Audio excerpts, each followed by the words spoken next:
Hey there and welcome back to the Craft Room. My name's Julianne Richards and I'm an independent Stampin' Up! Demonstrator in southern Tasmania. We're churning our way through. I think we're, what are we, 2/3 of the way through now of our unboxing of our 2025 12 Days of Crafting Advent Calendar. So I think we're up to door 8. Yep, I think we're up to door 8. Got some lovely product here. I've kept them all out of the pack and in a little bag here, but we've got some gorgeous stuff that we've accumulated over the last 7 doors. Let's have a look at door 8 and see what's behind there. Now we've got some baker's twine, and as promised, these colours coordinate with the designer series papers that we've had so far. There's a blue one which would be a Misty Moonlight, and the pink one which would be Flirty Flamingo. So 2 lots of baker's twine there. Now what are we going to do with that? Let's have a little look. What I thought, baker's twine, obviously we're going to see it. We'll probably see it in the remaining few doors. We can use it to decorate our cards, etc, etc. I thought for this one, since we've got the gift giving season coming up soon, that we can make ourselves a little gift box. So this is the one I popped together separately. It's using our Traditions of Christmas designer series paper, which is absolutely gorgeous, and I've used some random twine there just to get a feel for how it would go. It's a cute little box. You quite easily pop like a Ferrero Rocher or something in there, just a little one of those little Belgian chocolate, something like that, just as a sort of on the table as a favour, that sort of thing. That, yep, you'd go, or anything small, you'd fit in that. And of course, scale up measurements, you can make a bigger version as well. But I wanted just to make a small version today, just to show you this pattern and to use our lovely twine as well. So I've got my trimmer. It's relatively clean. I gave it a clean the other day because it was looking a bit scungy. And I've got some of our designer series paper now. The pattern that I have picked up for this little box actually uses 8 and a quarter. I'm going to go 8.5, but 8 1/4 at least of the, in width of the length of the designer series paper. So since our designer series paper in our pack is only 6 inches square, I've taken, you may recognise it from an earlier card, the blue and white daisies, the amount that we had left from the first card, and I've just glued it to the second piece. So that's given me well and truly the length that I need to make this little box. So what we actually want, as I said, is 8. The recipe I saw said 8 1/4 because it was using a width of designer series of cardstock. I'm going to take it out to 8.5. just to give myself a little bit more wriggle room, and because I've got the excess there. And we want to go 5 inches wide. So I know it's 6 inches wide, so I'm just going to take it to 5.5 on one side and then take it to 5 on the other side. And the reason I'm doing that is just to make sure that I have attached the 2 pieces straight, so that there's a straight edge. I can be sure that there's a straight edge one way and the other. Okay, so how we now do a series of scores. We do along the long edge, we score at 2, and these are fairly easy to remember once you get there. 4. Now be careful, because you're scoring designer series paper, you know that it can it's not as strong as our cardstock, so you have to be a little bit gentle. 6 and 8. Okay, 2, 4, 6, 8. And then on the short end, we just go 2 and 4. So 2.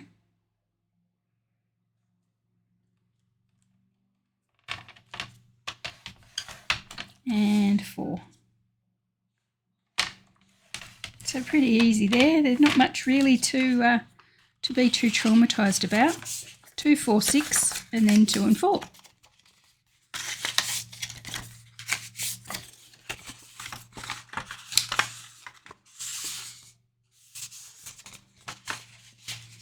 Now,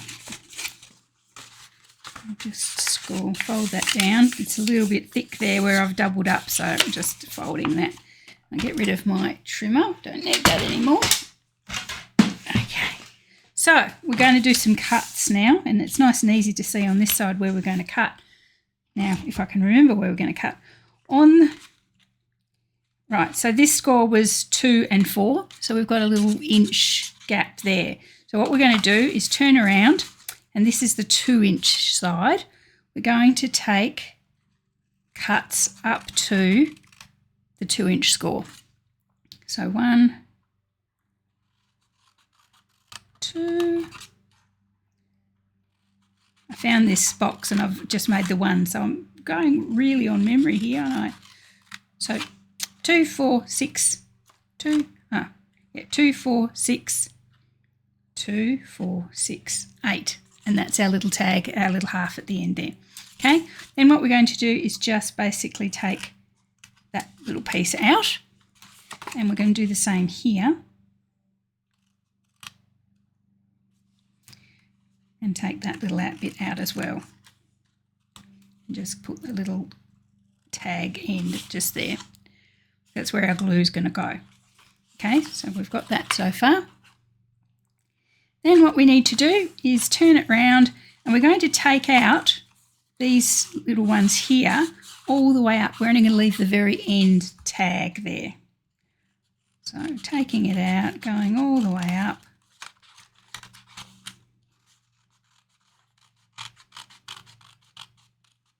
All the way up to the last score, and we're going to take that out. Okay. Now, to finish this off nicely, and if you've got one at home, grab your corner. This is an old one I got from another company years ago, but they're all as good as each other. Well, this one, I like this one. Not that I wouldn't like a Stampin' Up one, but I've got, this works perfectly well. We're just going to round off the corners. There we go. Just round off the corners there. So now it's just a matter of winding this thing up. I'm going to actually do my burnishing.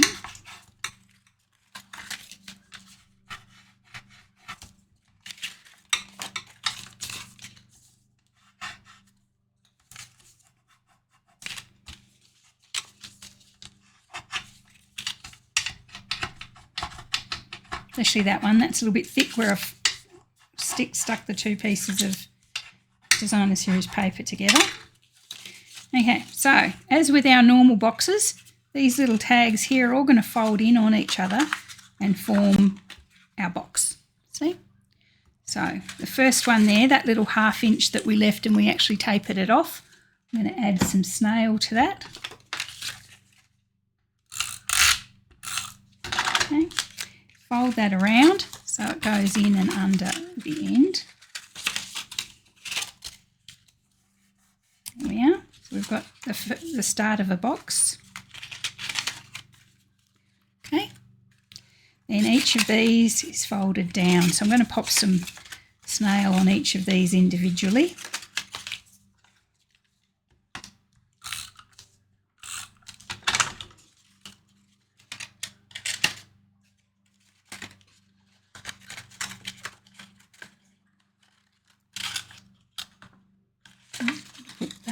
To do them all, hadn't I? So I'm going to, except for the last one, I don't want any on the last one. I'm going to make that the last one there. Don't stick to my table. Okay, that's the top one. So I'm not, oh yes, no it's not. That one, and then this one, and then this one. So they're all stuck down, so I'll give them a little bit of firm. You can put glue on each of them if you wanted to. And then that's the top one, and there's no snail on that one, so that's the bottom. Just give it a firm so that all the layers of snail stick to each other, and there we go. So you've got a little box with our little tag there, a little rounded tag. What you need to do, you're probably best then to put your, whatever it is you're going to give, your Ferrero Rocher or your little whatever. So I'm giving somebody a pot of, no, that's too big. Got to be smaller than a pot of whatever that is, embossing powder. you actually pop your fingers on either side. So that's our little lid, our little flap. You pop your fingers in either side, force them down together, and that's where you get, and your little lid folds over. Okay, so that's, you get your little triangle gift box. Okay, so that's it there. So what you need to do now, I'm not going to bother gluing that down. I'm going to grab our beautiful baker's twine that we just got in door number 8.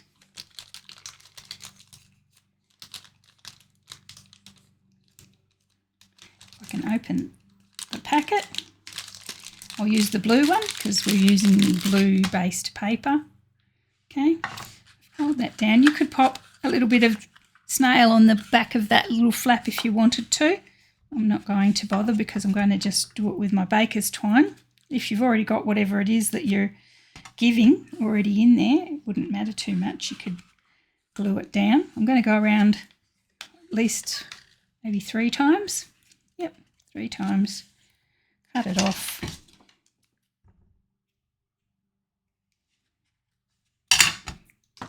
And then tie a wee bow.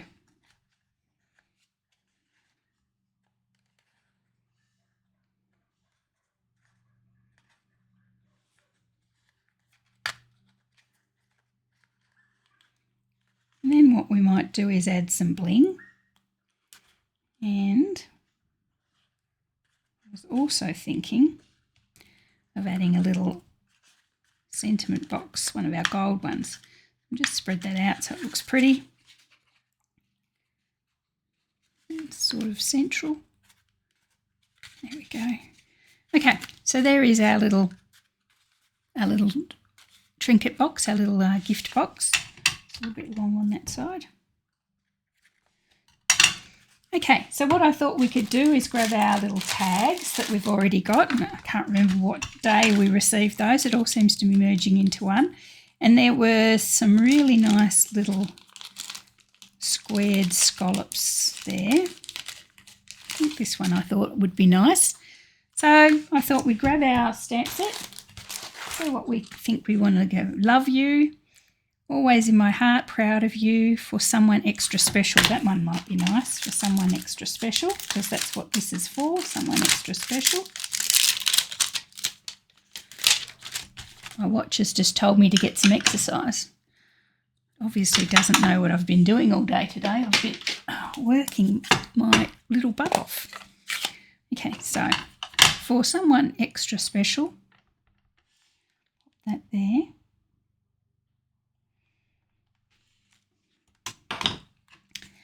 And then, because I thought it fits perfectly well there, see? It's like that ideal size for a 2x2, which is what this is. You could pop it underneath, but you don't have to. You could pop it over the top of the string like that. And then that's your little sentiment. I suppose if you wanted to, now thinking about it, if we go over the top of the string, when you actually take the string off, it's going to rip it. So it might be nice to actually glue it or underneath the string so that the string can come off and leave that intact. So that's my theory. And it depends what you want, how long you want your gift box to last. If you're happy for it to be destroyed, then that's cool too. Okay, so under there for someone extra special. And I also thought, given that we've got some beautiful gold bling that we got a few days ago as well, we could pop some of that on as well. So let's do that. Now, as we know, they don't have adhesive on them, so I'm going to add some glue to a few spots. They're actually big enough that you could probably use glue dots if you wanted to. Just going to add a couple of bits of glue. Just on the little lid there.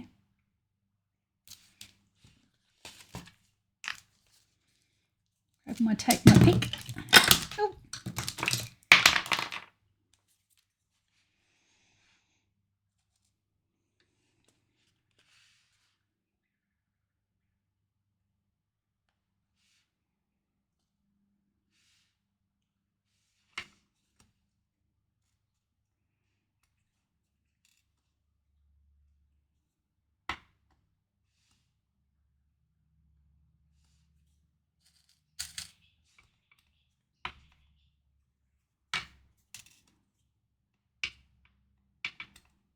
Got to make sure you put them on the right way. Have a bumpy side and a flat side. There we go. So that's cute.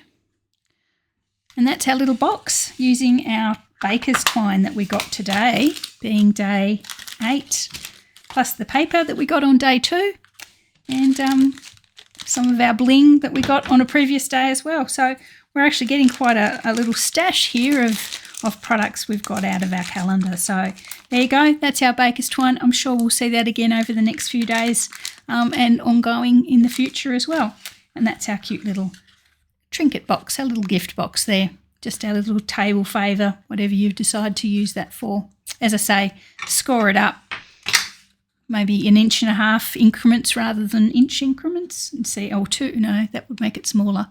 Anyway, however big you want to make it, you could probably go a little bit bigger than that. But there you are. Hope you enjoyed that and hope you give it a go. We'll be back very soon, tomorrow with day 9.